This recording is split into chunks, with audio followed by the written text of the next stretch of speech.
Hello there, this is Jana from the future, and you are about to listen to part 1 of our exhaustive review of the Legend of Vox Machina cartoon.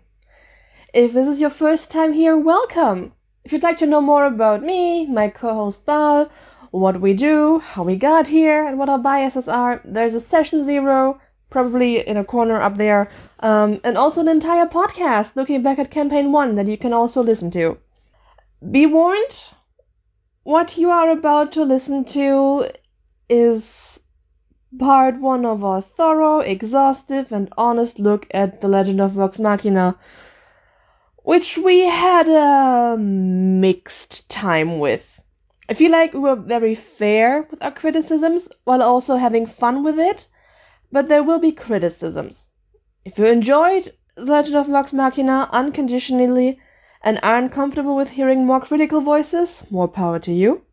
Maybe stop it here. We're a lot more positive on the podcast proper if you are so inclined. This part is going to cover the setup episodes of 1 to 4. If you would like to listen to the whole thing uninterrupted and without further little interludes by yours truly, you can head over to our Patreon. Link in the Down There part on YouTube and in the metadata on the podcasting apps and in the promotional tweet and Tumblr post and wherever. The link is... you can find it. You're very smart. There you can get the entire thing right now, without interruptions, the whole 3.5 hour glory of it. Also available on the Patreon are the nebulous notes we refer to throughout the podcast with the full rating that we may or may not still agree with, if that happens to interest you. It's all there. Check it out. And now that I have done all the plugging and setting up and annoyed you enough, without further ado, enjoy.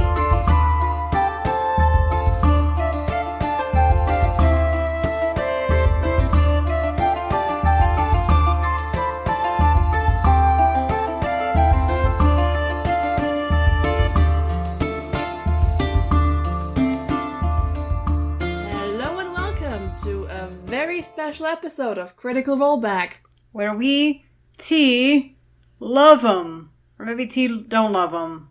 I'm not quite sure. With The Legend of Vox Machina. Alright, darling, starting us off on the right foot. I'm Jana. Yeah. Sometimes I come up with these things based on how good they'll be, and sometimes I come up with them with how much you'll hate them. I'm Bal. Hi. And we haven't done this in a while. Can you tell? We're a little weird.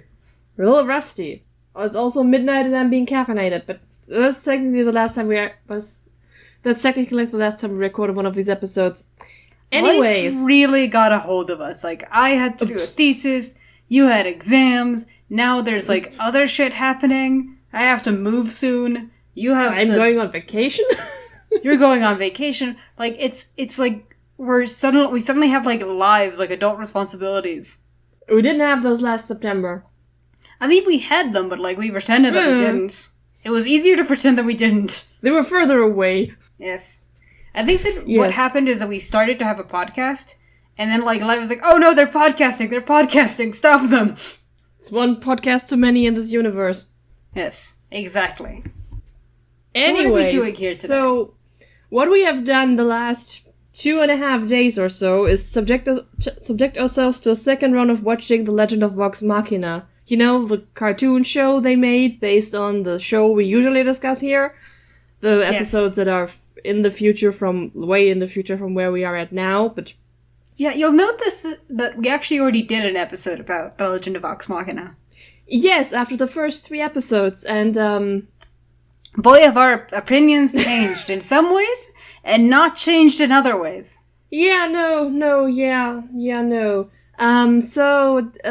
Fair warning. We are not going to mince words. We try to be fair. And we're very fair. But we will be very critical of the show as a whole. And this is not a critique of anyone involved as a person. I'm very certain, first of all, I think 99% of what we're going to be critiquing is the writing. Yes, the animation is really good. The animation is good, the voice acting, except for the character one or two standouts are also really good. It's if you're sort of it's okay a with this show. it's a well-produced show. It was actually kind of heartbreaking to watch these Q&As they did about every episode and see people working in the art departments and animation on there being so in love with source material. And then, it's gonna be about the writing. It's gonna be about the writing, and not all of it is going to be bad. I think that ultimately, like, to spoil the conclusion of this episode, I think that, like... Wonderful. Sorry. I think it ultimately... I mean, this is mostly for those people who are going to be turning off the podcast if we say that we didn't like it. I liked it. It's not that we didn't like it, it's just that it's... Okay, you have to love something a whole damn lot to... Write so many notes about it? I have like a 9-page essay written about the entire thing, and it's just notes. To invest this much time in it, and to get this upset about it. We're not even that upset, we're just kind of disappointed, but also, it's important to remember, we're not disappointed by everything. There are legitimate great moments in this. They could have just been greater. Yes, it could have been greater, and ultimately, like, it's not a done deal, and, like, part of, I think, my interest in doing this podcast is, like, I want to see Season 2 be better. I want to see Season 2, I want to see Season 3, and 4, and 5. I don't know what comes after that, but, like, they only ever taught me how to count to 5. I mean, when does Amazon Prime cancel its shows? With Netflix, you know you're only getting 3. I don't know, it's hard to tell. But yeah, I want there to be more of this, and I want them to learn from the experience. Yes, nothing but love and respect for everyone involved in this. Seriously. But ultimately, they made a product. The show looks great. The production value was... I mean, we know not exactly how high the production value was, but we are all kind of chipped in there. Yes. we all put in our quarters, right? We all broke our piggy banks. Yeah, or quarters. Yeah. Unfortunately, we didn't have the 25k to drop for a private lunch with the cast. We're working on that. And if you would like to support us working on that for the next time they offer something like this. Cut. I don't want to... You can have a private lunch with the cast. I don't want to have a private lunch with the cast. I'll try to fight one of them and it'll be bad. You would be our tech dog. And, like, it won't even be a good person to fight against. Like, it's not... I'm not even gonna fight... Well, are you going to try and fight Travis? No! Actually, you know what? Actually, I have this opinion, right? I'm gonna stop before we start and say this opinion. I would be more willing to fight Travis than I'm willing to fight Marisha. Yes. Because I look at Travis and I see, like, a man who has learned by necessity how to modulate his punches and how to be like, if I hit this person at max strength, they'll die. And I don't want to kill someone, so that. I think every single punch Marisha throws, no matter how friendly, is at max strength every time. Yeah, no, Marisha also is far more likely to wreck you. You rudely interrupted me from trying to do a call to action. I'm so doing sorry. The YouTuber influencer thing here. Do it again. Okay. If you would like to support us on our quest to eventually be able to pay this cast 25k to talk to us... They still haven't answered our emails, by the way. You can do that at our Patreon. This is also, and we probably should have mentioned this, like, we are so rusty, we didn't have a script for the pre-show stuff. Our Patreon is also where you can find the uncut version of this episode. Another thing, like, we usually do something like content warnings. Everything about this is a content warning. It's just there's a lot of upsetting, gory stuff in it. Imagine every content warning except maybe. No. Yeah. Okay. I'm making a hand gesture right now to say, maybe. I don't quite know. Maybe. But, like, if you have content warnings, put them on the table. Like, they'll fit probably. Honestly, the Amazon Prime broadcast always has, like, content warnings up in the upper corner, which is, this show is gory.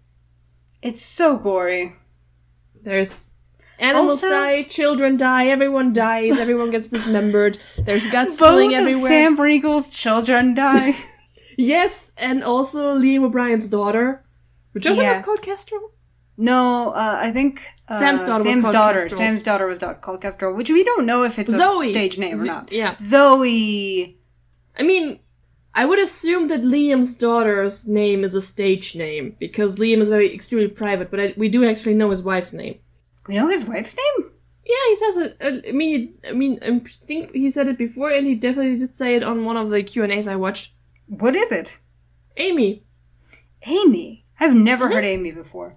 As far as I know, Liam O'Brien just has a private life which I do not poke my nose into. Like, he has Hamlet and Romper Stomper as children. I think Romper Stomper got a role in here. I'm of the opinion that I've seen enough pictures of Ronan. Yeah, and I'm still disappointed that Ronan is actually his name, apparently, because he listens to it as a very young child. So, yes. Okay. Fair enough. Why are we talking about people's children? We have a structure for this, okay? And we're going to explain the structure. Yes. As I said, we're going to go through every single episode with a high-level summary. If you are at all familiar with my previous podcasting work on Unabashed Book Snobbery, whenever the main host of that did a high-level recap, it took 2 hours. We're trying to keep it shorter than this. It's going to be also very snarky, and also there will every spoiler warning. Every single spoiler warning for this entire thing. It's about the whole show. We're analyzing it as a complete body of work, and we'll be comparing it to everything that's happened on the stream. Everything that's ever happened on the stream, including things that are not part of the Critical Role body of fiction. What do you mean? Oh. Laura Bailey dragging a stuffed bear. It's all in play, baby. Everything is fair game. You have been warned. Okay, so with that out of the way, is there anything else we have to say? Like, we just have to... I feel like stressing that we love and respect all of these people. We're trying to have a fun one. This is a fun one. Okay? Yeah.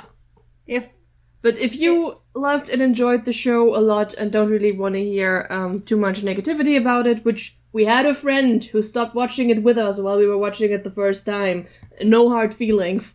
No hard feelings.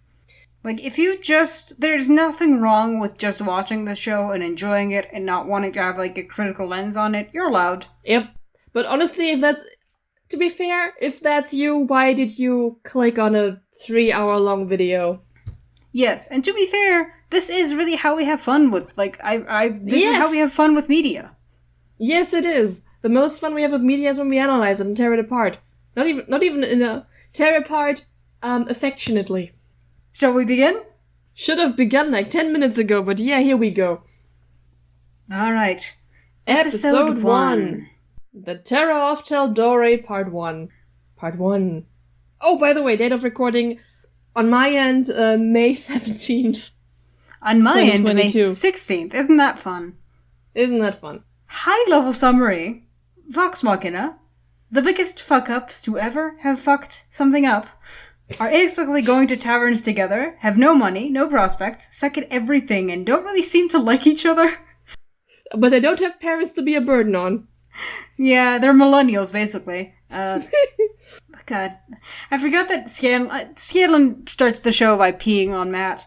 No, he doesn't start the show. He starts the show fucking the Tavern Keep's daughter. That's true. And then he pees on... I have this theory where you could replace Scanlan with, like, a small talking dog and, like, not much would change. By peeing on it, Scanlan found them a gig to fight some unnamed terror a little ways off a little city, a little tiny town called Amon. Yeah, they don't fight the terror there, they just get flown out to a village. Yeah, just for fun. There's a shady person on the council who gives Vex bad vibes. Allura and Kima are here and don't know anyone. They don't know her. They know the council, but yeah. Then they meet a family of locals that tragically die after they all attempt to fight a blue dragon and lose badly. Like if you cry every time. Yes, so dramatic. So this is how Sam's son and Liam's daughter die. There's also Sam's daughter later on who also dies. But in a different part. Different part. In a later episode. So, let's start by talking about the intro to this episode, huh? Because I put the screenshot there? Mostly because, like, I feel like we can knock this point out of the park real quickly. Yeah, so this show, in total, has a bit of a... thinks it might have an axe to grind, but in reality has a bit of a tone problem. Such a tone problem. If you are one of our patrons, you will have access to our notes to this. We have posted a screenshot from the opening narration where they present this mighty, legendary heroes ready to face this evil screenshot, and it's a Lord of the Rings parody. It's a Lord of the Rings parody, which went right over my head. Because you haven't watched the movies, yes, we're going to fix that when you visit me. So if you watch the first episode of The Legend of Vox Machina, you know that it starts with that sort of the Lord of the Rings parody, and the whole joke is like, oh, they're here to fight the dragon, and oh my god, they're getting cut in half and turned into ash immediately and crushed. Dismemberment time. Whoa. Yeah. Blood, guts, and glory everywhere. The vibe I can only describe as like Newgrounds animation. Yeah, like this with the metal guys. Yes. What's it called? Metal? I don't know. I don't know how it was called. Like, people thought it was a hot shit in middle school, and I was like, this is juvenile. It's so juvenile. And I'm too 13 to be juvenile. It's just like, it's a Newgrounds cartoon about, like, Mario with a gun is the vibe. It's like, hey, look at this thing. What if we took this thing that you know and we made it violent? And they said, fuck. Yeah. I maybe a little, like, showing my entire ass and history here, have labeled this as, like, post-Game of Thrones irony poisoning, grimdark irony poisoning. I think that you're not wrong in history. I think that the point is, like, this used to be the kind of, like, irony poisoning that was on the periphery, that was, like, teenage, like, shitty teenagers on the internet making stupid cartoons, and, like, now it is the mainstream. I think specifically being like, oh look, this is how a fantasy usually works, and now they're all dead and we're going to do it mature and real and grimdark. We're going to swear a lot, there are going to be tits and blood and guts and animal cruelty and dead children. Arrgh. Which really doesn't work for Vox Machina, because at the end of the day... Yes, because at the end of the day with Vox Machina, the thing that I think is really fascinating is, like, Vox Machina thinks that they're subverting the fairy tale narrative. They are not. They're not. They're not. They're they not. are such folk heroes. They are the folks. They are. They've rolled out of a fucking ballad. These assholes. I don't know. I'm gonna at some point actually make people read actual ballads that were written in like the Renaissance and realize like whatever you think happens in ballads, it does not happen. I think it's just a male duck. Shut up. Shut up. This is highbrow comedy, okay? No, anyway, so from looking for heroes to save the realm, we cut immediately to a tavern where they're having drinking games, and including, like, immediately, oh, we're so edgy, it's so gross, somebody's throwing up. A very edgy scene, and I know this is supposed to introduce the entire cast doing what they do in combat and kind of socially. It just, like... does not work. The mark a bit? It does. I feel like it does. It also is just, like, not a very good, interaction. I feel like it's just not a very good character interaction. Like, a lot of the characters' personalities just don't come through from this very clearly. Mm-hmm. Keyleth vomits, Grog is big and stupid, Percy is too posh for this, everyone else is doing something, Scanlan is off in the corner, not off in the corner, he actually has a bedroom. Not yet, he doesn't get to that point. Oh, right, he's singing a little song about how he's going to fuck you. Which I genuinely think that's what Scanlan thinks foreplay is. To be fair, we do see him do some actual foreplay later on. Sure. Which apparently the Barcape hasn't heard about ever before, which is very sad. Very sad. Very sad. Anyway, so a bar brawl with some random other mercenary troop ensues. Are they all voiced by Matt, or just the one who loses his hand? I think they're all voiced by Matt. That fits in. It doesn't really matter. So they fight these people, trash the tavern, Vax and Grog, and this is a point I will be making a lot. Somebody gets their hand cut off during this bar brawl. This is the bar we're setting here. This is the entry-level violence you do casually to people you bumped into in a social setting. Yeah. Hands cut off. Cool. Hand cool just cut off. Hand not attached anymore. Hand off. And yes, before you write that comment, yes, Vax did not technically cut his hand off. He just sort of signaled to Grog to cut his hand off. He prompted Grog to do it. He set this up as like, oh, would you like to lend me a hand, while being a bit of a sex pest? So, props, this once, to whoever did this, for making Vax more aggressively bisexual than he was ever on the stream. I don't know if aggressively bisexual, but certainly openly bisexual. Like, it's very much like... In this case, he's aggressively bisexual. Oh yeah, in because this he case just he hits is. on the dude. But it's established very early on that Vax is very much, like, undeniably bisexual. Or at least undeniably attracted to men. Anyway. Yes, you cannot watch this show without somehow knowing that Vax is attracted to men, which I appreciate. I think that's good. No word of canon confirmation here, Caleb. Yeah, anyways. Not the expert grinding right now. Nope. They get thrown out of a tavern. Keyleth asks a question that will never be answered by the entire show. They just kind of love each other at some point. When she asks why they are even together. We don't know. We don't get to find out how they got together. We don't get to find out why they stay together. They just kind of are, and they don't seem to like each other very much. No, they don't seem to like each other very much. They do seem quite mean to each other. Yeah, that's just a general tone thing, that everyone kind of has their meanness dialed up.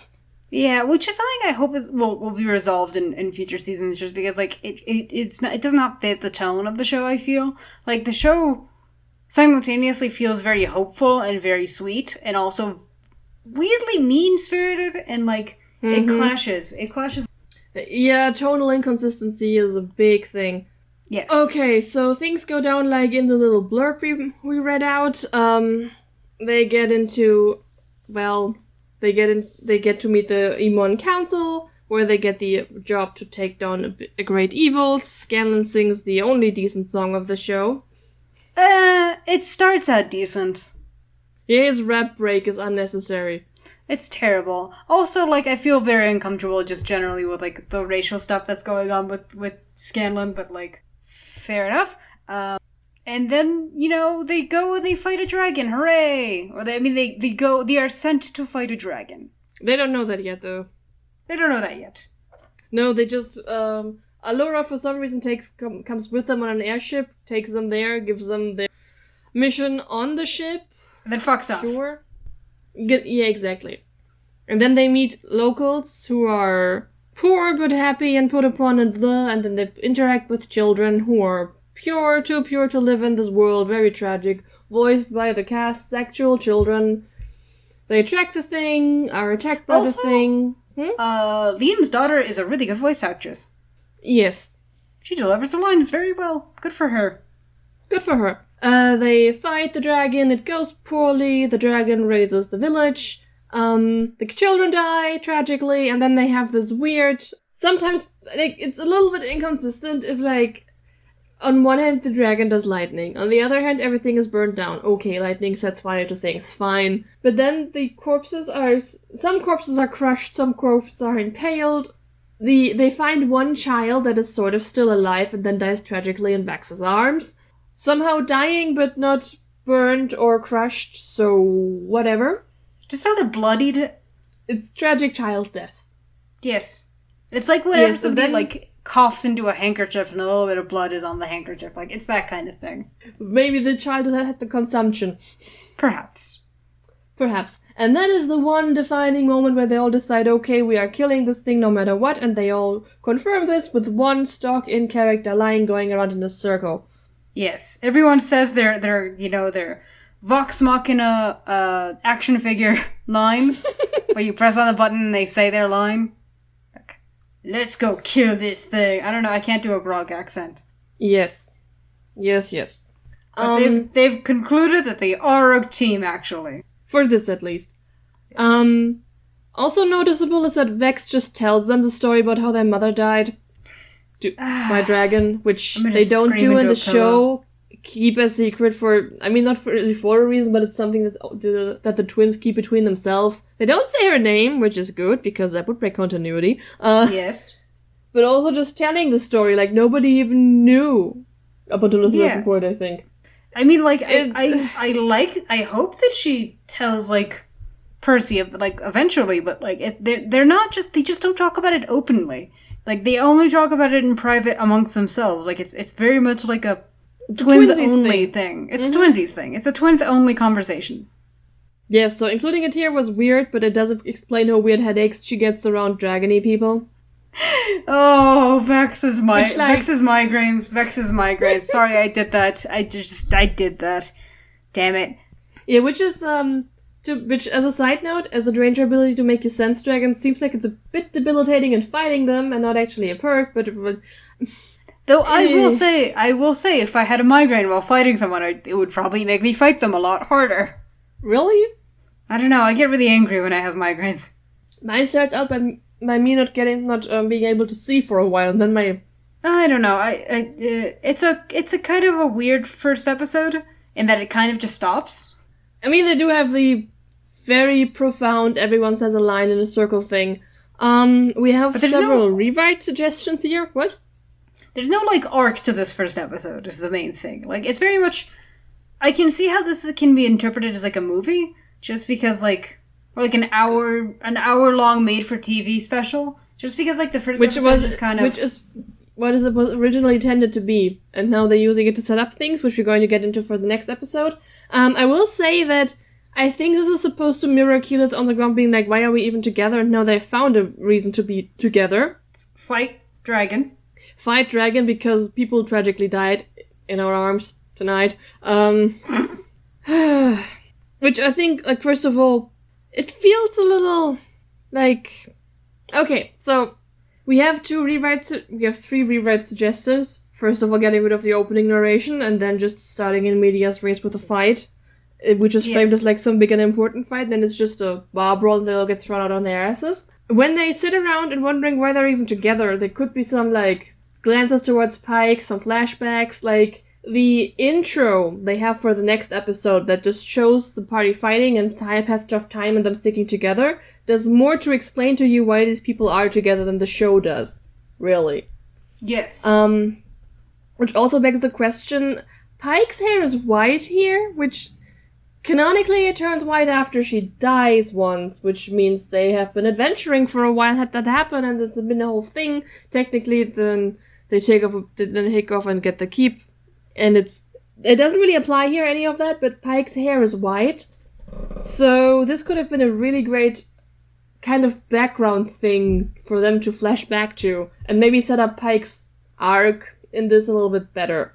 Yes, exactly. I don't think that she needed specifically died in the same way that she died in the original show, but no, but it offers itself up as a jumping off point to just explain to us why these people who don't like each other are together. Yeah, you could say ever since you were brought back to life, your relationship with Serenary hasn't really been the same.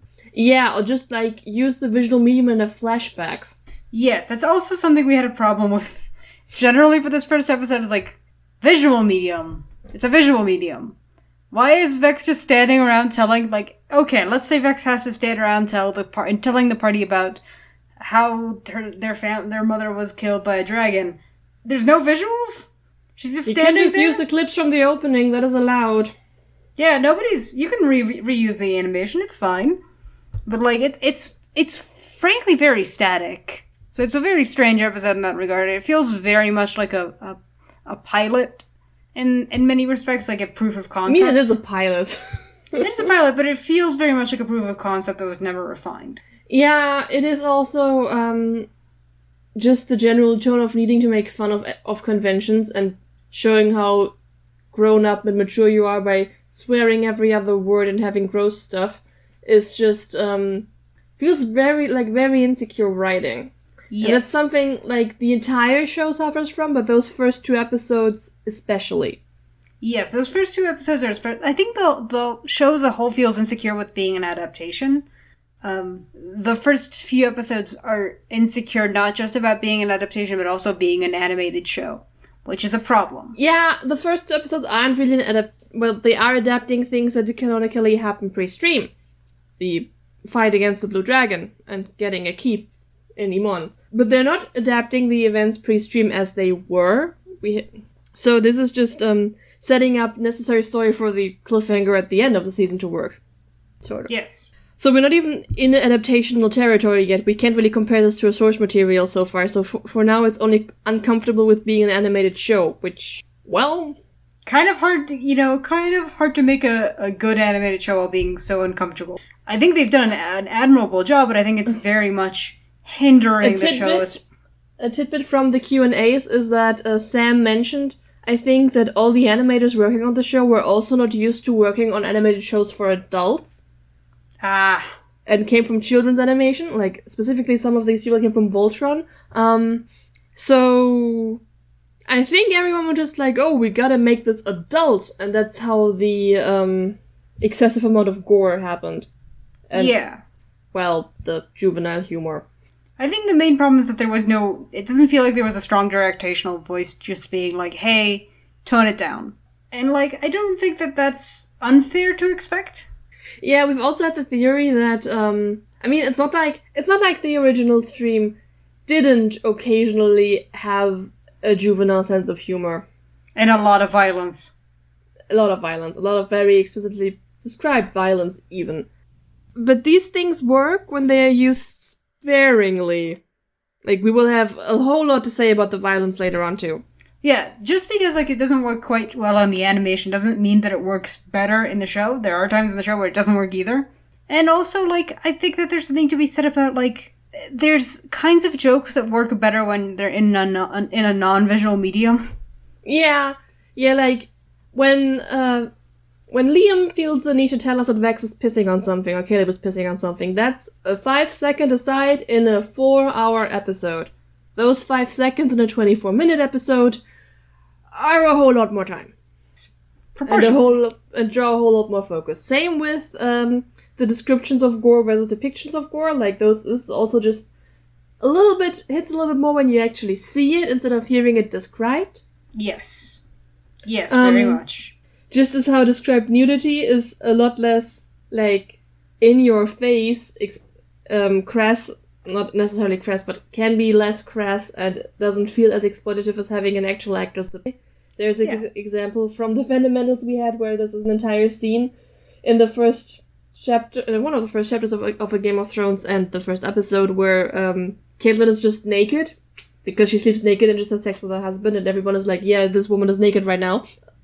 And this is, in writing, is like, whatever, but it wouldn't have worked to put this on screen. We did have a point about this on the first episode about the show we did, where we were like, many people who tended to like Scanlan beforehand were very disappointed or grossed out by his depiction on the show because it was over the top, because when you actually see him do sloppy sex acts, it's a lot less dignified. Yes, and we have even more to say about that, because, like, we get to see Scanlan's moment to shine, but that's an episode further down the road. For now, shall we rate this first episode? I don't think we have to go through the ratings. We don't really remember the justification for most of it, but we did those ratings while we were going along, and this episode just got very poor points. Yes. Like a -7, which makes it the worst episode of the entire thing, not exactly your best foot forward. I think we have episodes that get worse. We'll see. Yes, we do. Unfortunately, they didn't air this episode individually. It was aired as a group with the next one, which really helps it a lot. Yeah, that's the second half to it. The Terror of Tal'Dorei Part 2. Shall we move on to the Terror of Tal'Dorei Part 2 then? That's what we're doing.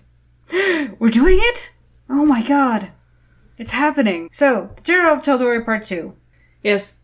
A military camp is decimated by the same blue dragon. Vox Machina make it back to Imon, where the council is preparing against that dragon. Vex gets bad vibes from council member Finns, so they stake him out. Vex and Pyko witness a hate crime. Scanlan and Grok find Finns. We do not know what the other three are up to. Why would we care? Okay, I didn't write this with the intention of reading it out loud, but Vex does finger a vagina door open, and we got like a sneak peek of that. It's such a vagina door. There's so much yonic imagery in this show. Just pay attention to it. It's a lot. Yes. Finns gets murdered in the basement. Yes. Creed, voiced by David Tennant, reveals that he's actually the dragon. Well, no, that he's the power behind his inventions through a portal, which they follow him through, arrive at his horde. Keelan briefly Skypes with Raishan. Yes. And then they fight Creek the Dragon. They win by sort of distracting him, by role-playing how much they hate each other. Then shooting him in the throat. Yeah. The participant gets to contribute to this. It's fine. It's a good fight scene.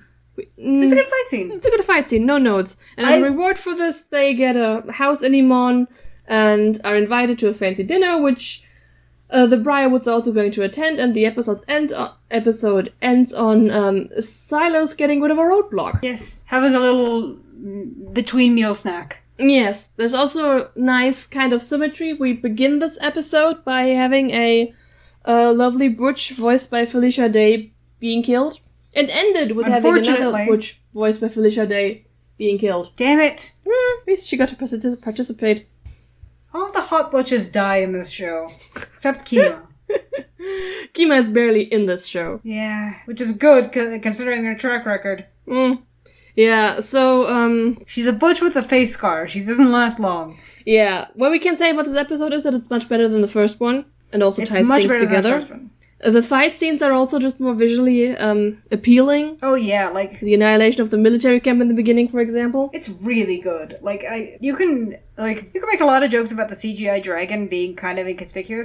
As soon as they actually put him in fog and put him in like a forest attacking an army, like it all just sort of clicks into place much more, and he just looks like a natural part of this fight scene a lot better. You could also say it's the same thing to a lesser extent with the ending fight in the Horde, which is like just seeing the dragon in a setting that's less barren and more just has living things around it, like gold and other distractions. Sure, it's still a big CGI dragon, but it doesn't look quite like somebody trying to fight cartoon characters with a dragon mini. Yeah, so the fight scenes are better. The Dragon Horde scene also has the one and only cameo of Tiberius. Stand by this. If you're confused, message Jana on Twitter, please. I will explain. But only on Twitter. Interact with me. Only on Twitter. I mean, maybe I have a pinned comment in the YouTube version of this. Who knows? This is also the episode where we get the glorious Gilmore. Yeah. Okay, first things first. The voice actor for Gilmore is perfectly fine. Perfectly fine. Doing a good job. I think doing genuinely the best job that he could with the script that he got. Yes. Our problem with the Gilmore is that he feels like he was written and animated by people thinking really, really hard of the F-slur. Yeah, people who heard the description of gay sorcerer and was like, and stopped listening at gay. Like, oh, I know this character, I can do this character. And it's like, no, you don't.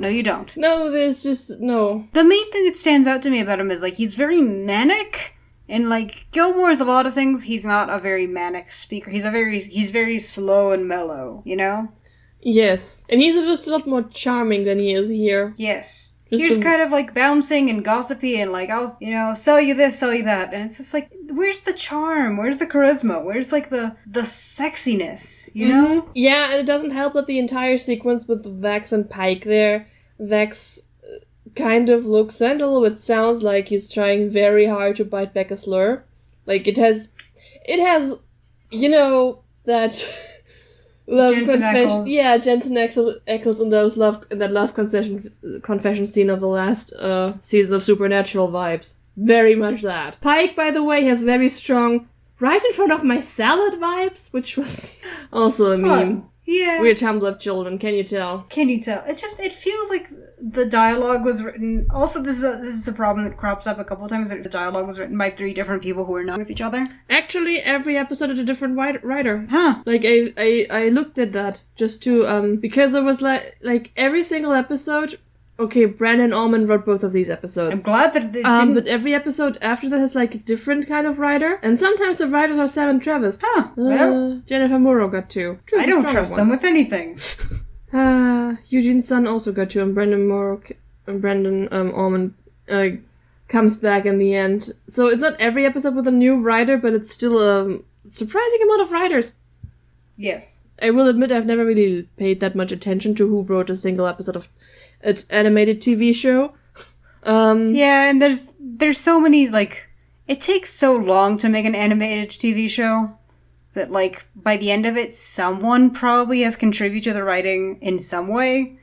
Like, yeah. It's very rarely, like, a clean thing to tell, but we could just take them as the person who did the most sort of visionary work of laying out the groundwork and deciding what happens in the episode. No, I think that was a team effort, and then the writer was just who wrote actually... I will say that I know that Sam and Travis had a lot of creative control over the script of one episode in particular, and it will not surprise you to know which one, but we'll get there when we get there. We get there when we get there. But it's just, I don't know. This episode is good. It's better than the last one. Yes. I remember thinking distinctly as we watched it, as for the second time, like, oh, I'm having a lot more fun than I did the first time. Yes.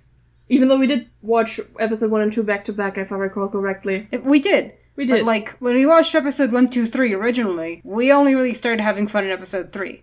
This Yes. time, I remember us, like, genuinely having, like, after the Gilmore scene, because the Gilmore scene just hurts me. It hurts me right in my soul. Mm-hmm.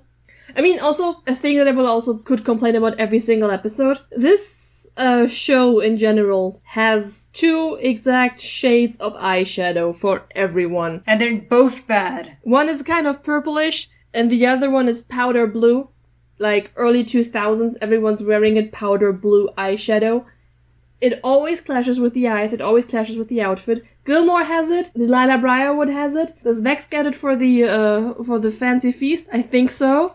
It looks horrible on all 3 of them. Yes, the purple looks like they have a black eye. That's what Scanlan at gets. some point. But the purple would have been an improvement for Delilah and Gilmore. Mm-hmm. Is this a very weird thing to care about? Yes, but it does, I feel, detract from every scene. We're not calling for no makeup on Gilmore. If anything... Everyone is I think we're both allowed to have, like, one petty thing that just is a petty gripe. Like, this contributes nothing and I understand why they did it, but it's just stupid and I don't like it. I'm not doing a historical critique of the costume, so the eyeshadow will have to do. Yes. Not the existence of eyeshadow on Gilmore, by the way. Just that they have this one shade that looks bad on everyone. Who is the makeup department for these animated characters? I just have questions. It just never quite matches what they're wearing. Ever. Or their eyes. Ever. Ever. It also doesn't help that their eyes never match their outfits. Or they never dress to match their eyes. Anyway. Just the big sore spot in this episode really is the Gilmore scene. Just because, like, it really just, like, hangs like a giant axe over my head of just, like, they're never gonna get this right. Like, they have absolutely fumbled the ball entirely on the Gilmore characterization. Yes, which... I haven't seen, I mean, this is all just our opinion. I haven't seen many people be as upset as we are. Usually they're just upset about the voice actor, which, like, guys, come on. Fuck off. The voice actor is fine. The voice actor's doing a pretty good job, all things considered. Yep. Just he got a really lousy script. Yep. Another thing that's that's for some reason drops off towards the middle of the show is that in these early episodes, there are some very good Vex scenes where she's just the leader and nobody questions this because her suggestions are the ones that make sense. It sets up a bit of a rivalry between Vex and Scanlan that is very one-sided. Yeah, it eventually kind of gets dropped, thank God. Yeah, and the payoff to it is also, like, kind of... But we do really like it. I really like how leaderly Vex is. Yes, and how everyone just respects her authority. Yeah, there's no moment in which people say, like, who died and made her leader. It's like, no, she just is. Scanlan tries, but yeah. Well, yeah, like, it does happen that, like, people will question her leadership decisions, but people will not question her leadership. There's no moment in which everyone decides, like, Vex is the leader, but it's just like, she's wordlessly just is. And, like, that is something that I so didn't expect the show to get. Yeah, because most of the supplementary materials haven't really gotten that aspect of Vex. Like, this show, too, will lean into Vex just being kind of a mean bitch later on. Yeah, which we're not happy with. No, we will have many thoughts about that way later. Considering the fact that even the cast doesn't always seem to understand that Vex is the leader. Going to break your heart so bad in a few episodes. Yes. No, you don't know it yet. You don't know it yet. I have superior information. Oh no!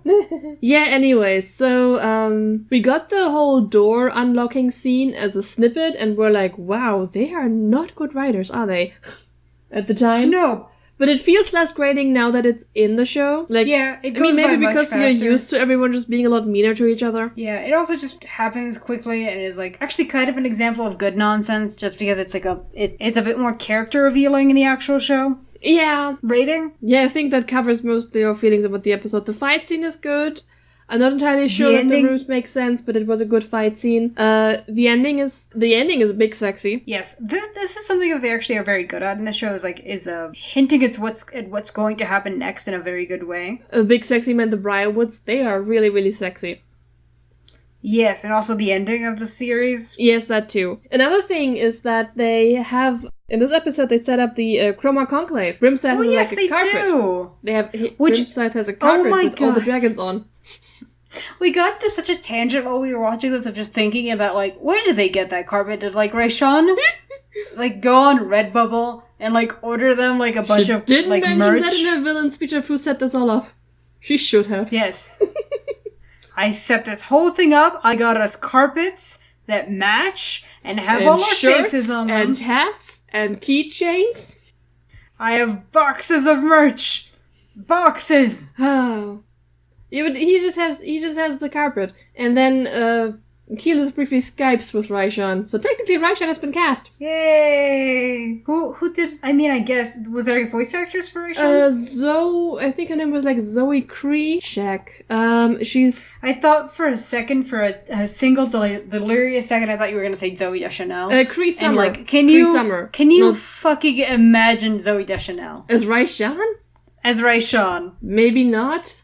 Anyway, she's called Cree Summer. She is credited as otherworldly voice. Huh. I don't know any of the other things she's done. She's been in A Different World, Inspector Gadget, Rugrats, and Tiny Toon Adventures. I mean, I know these by name, but I never watched those. Yes. Her name is familiar, though. I mean, I don't think she was, like, cast in the way that she couldn't be replaced or something, but she was here and she was voicing Rayshawn for a few seconds. If you could cast someone as Rayshawn, who would you cast? God, I forgot to look this up. I do think Mary Elizabeth should get to be in the show as a voice actress, too. Oh, yes. Oh, she might do a great job as Rayshawn, actually. Yeah.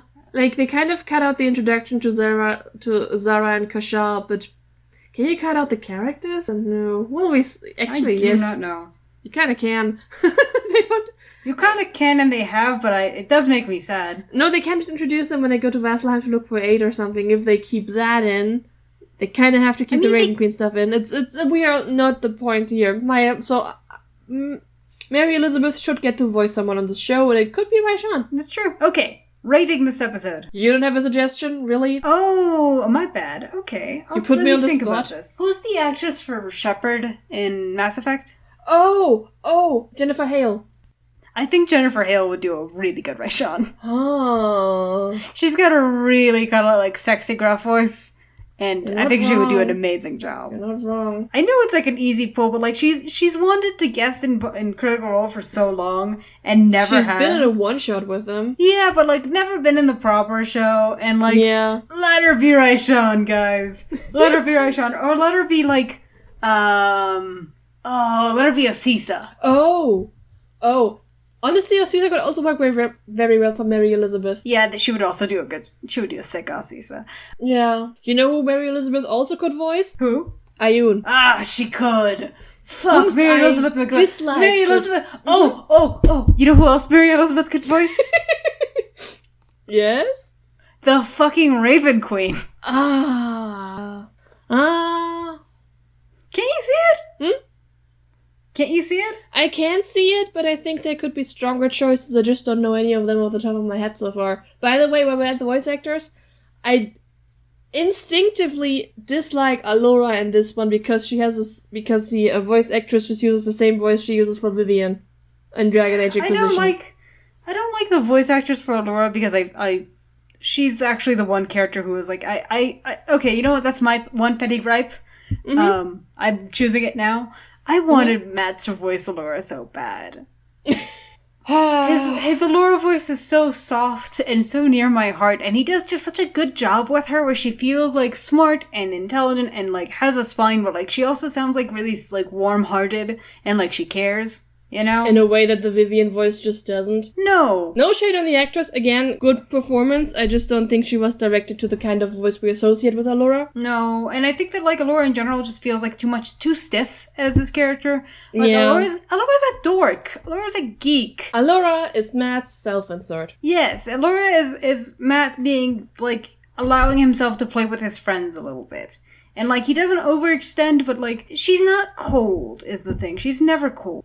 She's never cold, and she is not quite as uppity stiff. No. Also, she's an adventurer. She's a retired adventurer, which I think is something that's you often forget. You don't get the sense from her that, like, she was once this asshole, you know? She was once this jerk-off, like... There's an entire episode where she's in a corner laughing about, wow, we were these assholes too. Yeah, anyway. Yeah, okay. Yeah, so this is what we have to say about this episode. We gave it a 4 because we were really, really happy after the first episode was so bad. Yeah, this episode really, like, pumped us up. Yes. Episode Trace. Episode 3. Episode 3 starts out with them having been, decreed the heroes of the realm, and now having their house of their own design and everything. Well, it's not of their own design, It's not of their own design. It's just like an empty keep that just had standing around. It's it's in disrepair, it's dirty, it is not very well supplied, it's a bit of an embarrassment, but they have a house. Yep, they're heroes of the realm, they have a house, and they are invited by the king himself Sovereign Taldore, to attend a feast with a bunch of bigwigs. In which... Oh, I don't remember this. I think that was the justification that they were want to prepare for the threat of these dragons together. Like, in canon it wasn't, but I think here this was the reason. Oh, that's interesting. That is some, I guess, veiled hints towards the Chroma Conclave. So, yeah. In attendance, however, are the notorious Briarwoods. Who killed Percy's entire family in front of him, which he did not say to the party before they came to the feast. Leading to be fair, they also didn't know the Briarwoods would be there before the feast. They didn't really... I think they're not supposed to have overheard this in the first episode. This leads to him having some table difficulties during dinner. Meanwhile, Vax steals off to infiltrate their room, where he finds an evil book and almost becomes their after-dinner snack when they leave the dinner early. They kind of skip dessert, so hey. That's true. A fight scene ensues. Grog has a meet cute with a sword. And then the sword gets away along with the Briarwoods. They didn't spend the night together, no. And they not yet. The Briarwoods leave their feeble little crumbly son, their other son, their driver. I'm thinking too much about the meme that's my son Crump has all the diseases, because that's the only thing I can think of whenever I see him. Yeah, so leave the driver behind, and Percy crosses the ultimate moral event horizon boundary, whatever, and shoots the boy hands off. And he shoots the boy's hand off, guys! Outside of a bar brawl. What? Also some smoky shit goes off around him or whatever. Might have just been his gun. What do we think about this episode generally? This was the biggest disappointment of the rewatch. Yeah, because when we watched it for the first time, we were fucking pumped. Yeah. But we were just I think we were just excited that they were actually adapting something now instead of the semi-original story they had beforehand. Yeah. But rewatching it, which we did, pretty late in the night, and I was very grumpy and halfway asleep. But I will stand by my assessment that this episode is just not as good as I remember it being, and kind of bad? I don't think it's bad, but I do think it's worse than it was original, than it felt, Yeah. Now looking at it clearly in the light of day, we get to see all of the many blemishes that it has, and it has a lot. I think it generally, I will say this, there's more going on that's not working than is working. The thing is, if you reduce it down to the central beats that were in the summary, this is a pretty close adaptation of what we got. It's also pretty good. Those beats are pretty good. Close.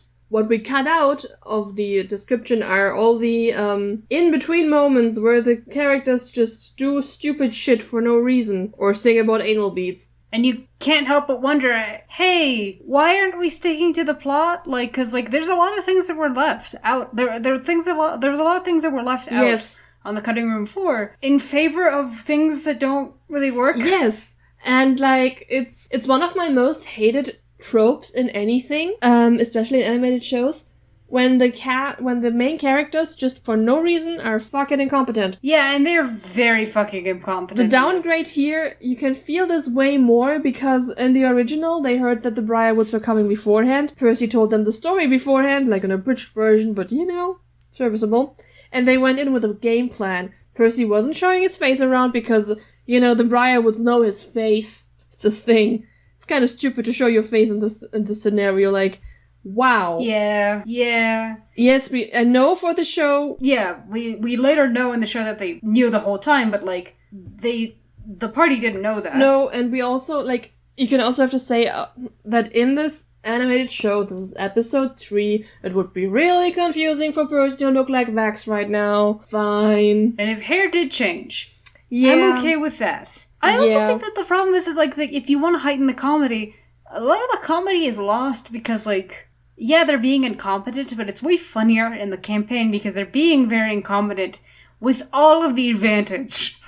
Like, you really, like, you watch Vax bumble around like a dumb fuck, knowing that this is his plan. He thought about this beforehand. This is the plan. This is technically going well. This is going well for him. Mm-hmm.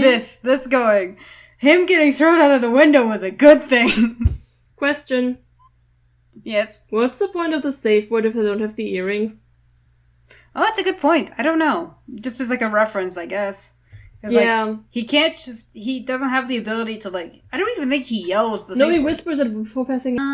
So this was just like, this is what we call the checklist effect. Thing is unoriginal, we're just going to do it. Does it make sense in what we have rewritten? Not really, but it is a cute joke about safe words. That's a dirty thing. Anal beads. Yeah, that's also the problem with the anal beads. I feel like the anal beads is a scenario to which what I like to think of as like the teenage boy situation, where like whenever somebody makes like a really like a reference to say anal beads or anything like that. Anal beads. Anal beads. It's very fun to just like make them sit in the moment that they've created and be like, no, we can talk about anal beads if you want. Like, because you clearly have no idea what anal beads are or what they do and why someone might want to use them. You just think they're a funny word. When we watched this, we were like making fun of people because also like Scanlan says like that his anal beads look a lot like the actual pearl necklace that the Delilah is wearing. And we were like, that's not what anal beads look like. And apparently the animation staff at least knows that because he pulls more accurate anal beads out of his pocket later on. Yes. Also, Keyleth would not get the joke. Keyleth would not understand the reference. Wouldn't get the joke. Like, I think it would be funnier if, like, I don't know, like, if instead of going like, oh, you mean beads that go in your butthole, she would be like, you mean like medicinally? Like, you know, like, is that like a therapeutic thing? Or is it, you know? Like, no, they're beads of love. Beads of love. I don't know. There's just a lot of like wasted opportunities here. Like if you're going to make changes, make them be meaningful and make them strengthen the show. Like this is the point that you made while we were watching with how much moments are squandered as a visual medium. Like Vax falling out the window and hey, what happened to that flashback scene? Yeah, we're going to come back to this too. This is one of our talking points, but one of the most pivotal early Vaxlath moments on the stream was when Vax was falling out of this window and kind of dying. And his life flashed before his eyes, visions of Vex and his mother, and also of Keyleth under some trees. Which was like, hilariously, Marisha said she completely missed that, but Laura hadn't, which, but it was one of the earlier moments to this ship, like, when you say that Vaxlath came out of nowhere, that is wrong. Yeah, it didn't come out of enough, but it didn't come out of nowhere. This would have been such a great moment for him to have, like, sort of an epiphany halfway dying. Yeah, could have become a theme for him. We'll have words. And it's a visual medium. Like, yeah. It's very funny that, like, the way that Liam described it in canon is visual. Like, he has all these flashbacks and he describes them. You could literally just do that. Yeah, like, he was describing a movie montage, basically. And then they didn't animate that? What? Yeah, it's weird. It's a weird just opportunity that just slipped right by them. To have the moment be more engaging and more interesting, and no, just a plain paint-by-numbers adaptation. Yeah. Circling back to my earlier point about how I would have loved for them to be more prepared going into this and to keep them compliant. While I absolutely love the fact that Percy and Vex's clothes match, I really miss the fact how Vex just kind of took over the entire conversation in canon and kind of made Delilah reveal some information based on asking her about clothes and stuff and just made it really, like, pointed. And also Percy kept his goddamn temper at the table. He kept his temper. It was hard, but he did. He kept his temper. No yelling, no inappropriate moments there, no revealing himself. I mean, the Briar would probably have saw through his disguise, but he didn't know that. Yes, he didn't know that. And also, like, if there was anything weird about him, it was because of how quiet he was being and, like, how restrained and, like, reserved he was. Which, considering the fact that he was disguised as Vax, very weird for Vax. There's also... the problem is, like, Vex does actually take over the role of leading the conversation and being again the leader, but she does it on the defensive. She's pushed towards it by Percy's behavior. It's not something she does proactively. She doesn't come to the start and like immediately take over the leadership role. It's more just Percy's outburst puts them on the back foot, and then she has to take over. Yes. Oh, and we get the first iteration of what might be the biggest crime of this adaptation. What? We get a flashback of the DeRollo children, and we see like Percy and Cassandra as close in age and part of the oldest. Like, they name later on that Julius is older than Percy and was supposed to lead, but it is very much framed like Cass is just like a year younger than Percy and maybe 2. Yes. Which, no. Another thing we'll have words over. The DeRollo sibling dynamics. Is this because it matters to their characters that Percy is like the third child, the first one who gets to be a middle child, and Cass is the youngest. They didn't have much to do with each other and were probably each other's least favorite sibling. That's important. Yeah. It's not even that I think that they hated each other as much as I think they just didn't think about each other very much. Yeah. Like, I don't see the Cassandra she is implied to be hanging out with her nerdy second brother who spends his days at the library very much. Yeah, and Percy, like, Taliesin has seemed to imply multiple times that Percy was closest to Vesper. Multiple times. Constantly, basically. It's even implied in this show, briefly. So, I mean, they named the first daughter after Vesper. That means something. Yes. I think if you're comfortable with that, I don't want to spend all of our time in the first 3 episodes, so... Oh, no. We're done here. So this episode got a negative 1.5, which is a little harsh, but... Yeah. We were very grumpy and very disappointed. We were. It's maybe not entirely fair, especially compared to later episodes. But it is what it is. It is what it is. So, Episode 4. Fun fact. Episode 4 was written by Ashley Birch. Just hear, like, the harps playing in the background. Ashley Birch. Ashley, why didn't you write a better episode? We liked episode 4. Yeah, we did. I'm sorry, Ashley Birch.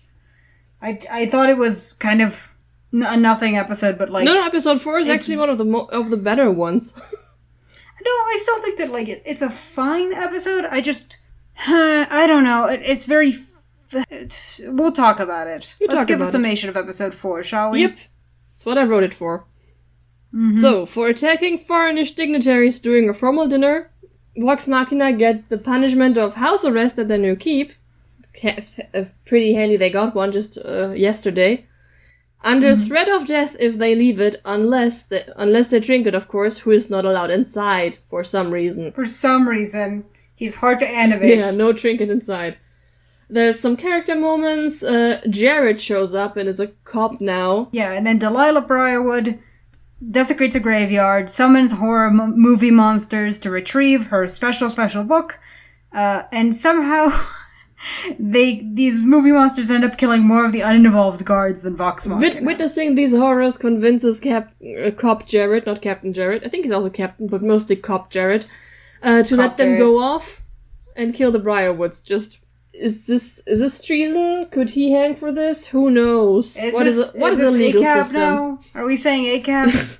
Anyways, and Pike meanwhile needs to go on a religious journey for reasons. She has to return to her home planet. Yeah.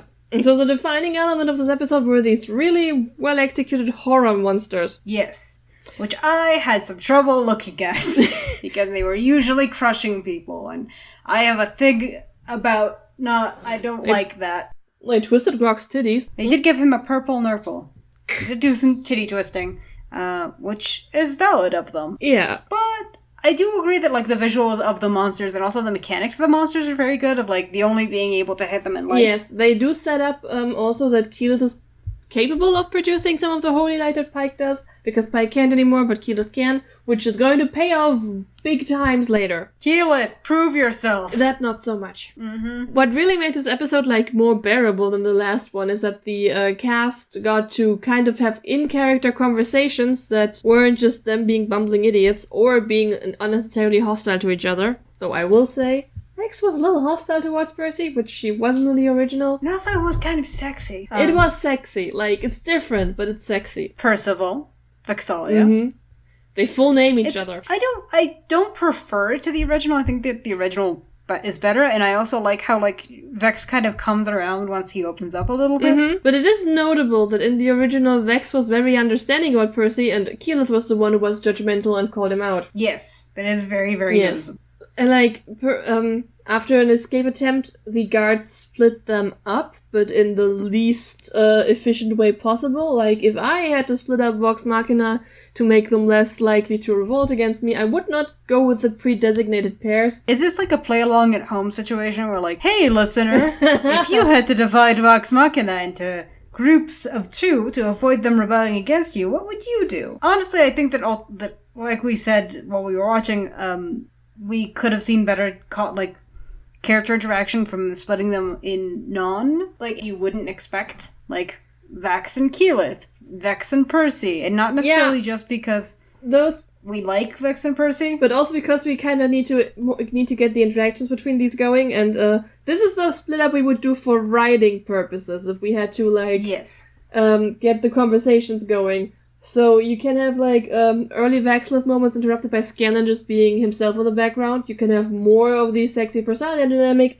and Pike and Grog are fine together. They work together. That's okay. If I had to split them up to make them least effective, I would probably go with Percy and Scanlan because they can cooperate. Yeah, they'd kill each other. Vex and Keyleth. They also can't cooperate. Yeah, like, because it's just going to be an awkward first date kind of situation. Yes. And Vax, Grog, and Scanlan are just going to keep punching each other in the nuts. Yeah, or have sex, I'm not quite sure. Either or. I mean, maybe they just have sex as part of the long, short game of who gets to punch whom's in the nuts in the worst way. Who knows? The rules are apparently very intricate. The rituals, they are intricate. Yes, which is not to shit on the conversation that Percy and Keyleth do have when they're locked up together. I have mixed feelings about that conversation. 90% of it was fine. The end, like, Yes. And also I think that it's a good conversation to have. I think it's good. I think that it establishes that Percy are friends, which is very important to me. Their friendship is very, very important to me, okay? It kind of feels like they're becoming friends at that moment, but it's, fine. Yes. One day she's gonna throw up in his lap and it's gonna look like she's giving him a blowjob. But I also think that, like, Percy is being very not receptive in ways which don't feel quite right to me. I mean, he is correct when he's like, well, very sad what happened to your family, but at least you'll have a dad to go home to. And he's right, because she also has a mom to go home to, eventually. True! Yes, we don't know that yet, but spoilers for campaign 2 and 3. Yes. But yeah, I think that it is right that that's something he'd say, but, like, I don't know, it felt like he was being, unnecessarily blunt. Like, this is also, like, leads into some, like, this is part of the whole, like, everyone's meanness is turned up to 11. Yeah. I know that Percy originally isn't mean, but he's not that mean to Keyleth. He's not that mean to Keyleth. He's blunt with Keyleth sometimes, and, like, he is very blunt here, but, like, it just doesn't feel quite right to how Percy and Keyleth interact. Like you said, it feels more like they're becoming friends rather than they are friends. Yeah, like, I don't think the show really decided on whether they have been together for a long time at this point, or not at all, or what they've done previously. Like, they just seem to, like, assume we would assume, but leaving out audiences that don't know what has happened before. It's, a little weird. It's a little weird, but also, like, I feel like established relationships aren't a terrible way to start, like, especially with established friendships. Like, you have you have Pike and Grog, and you have Vex and Vax, and, like, why not also have Percy and Keyleth, who already start and like each other? I don't know why you need to start from the ground up, you know? Yeah, I mean, the easiest way to get you to feel for people is just to make them like each other, actually. Yeah, and I feel like that's something that... Which I could have done with the first episodes, but it was kind of... Yeah, that's... the way that you've described in the notes Percy's behavior is negging, and I feel like that's what this whole prove yourself Keyleth thing, that is very out of line. Yeah, I don't know, it's very hostile in ways which we will get back to later when... Oh, hey, Cass. It just is very unnecessarily hostile, but... Oh, we're going to have so much words about... Yes, but ultimately not very much happens in this episode, right? No, we get some fun character stuff. For some reason, Pike's ancestors' ashes are already in that temple that they moved in yesterday. Okay, cool. Maybe she just has those on hand. We discover that she lost her holy powers. They all fight. And then they're off to fight more There's a Briarwoods, and Pike goes on a religious quest. It's a very gory fight scene, but I actually like this one, despite not being a huge Gore fan. Yeah. It's just fun. It's funny. It's the funny kind of violence, where it's just like there's a moment in which like they zoom out and like every single member of Vox Machina is like stomping a zombie. Yeah, right, with their bare hands. Because they With their bare hands. disarmed. And it just looks hilarious. Yes. Like everyone's screaming and punching. It's just, oh, this is what the bar brawl should have been. Yes. Just the stupidest, most inelegant screaming and punching. Yes. So yes, I think we ended up actually having a lot more fun with this episode than we had the first time. I think maybe because we were aware going into it that it's filler. Like, Yeah, this but episode's it's very filler. It's like a good bottle It's good filler. episode. Yeah, as opposed to the episode after it. But like, Thank you, Ashley Birch. I thank you, Ashley Birch. You can do no wrong in my eyes.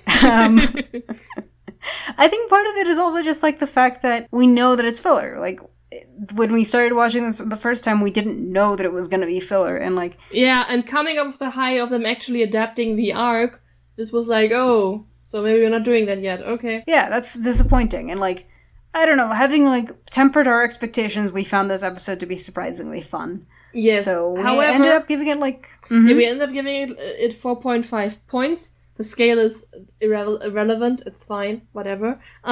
Whatever. This is for us.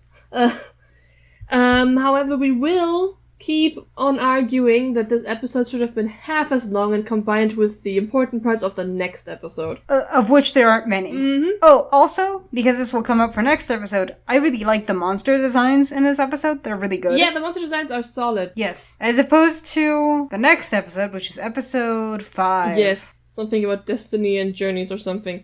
I forgot to transfer all the episode titles. Sorry. I thought it was something at the gates. Fate's Journey. Fate's Journey. Episode yeah, 4 was there's like Shadows at the Gates. Yes, you're right. Yes. Fate's Journey. Is where we're going to start off next month. With heartbreaking anecdotes about Laura being too good for us all, followed by the bad batch of episodes that is 6 to 9.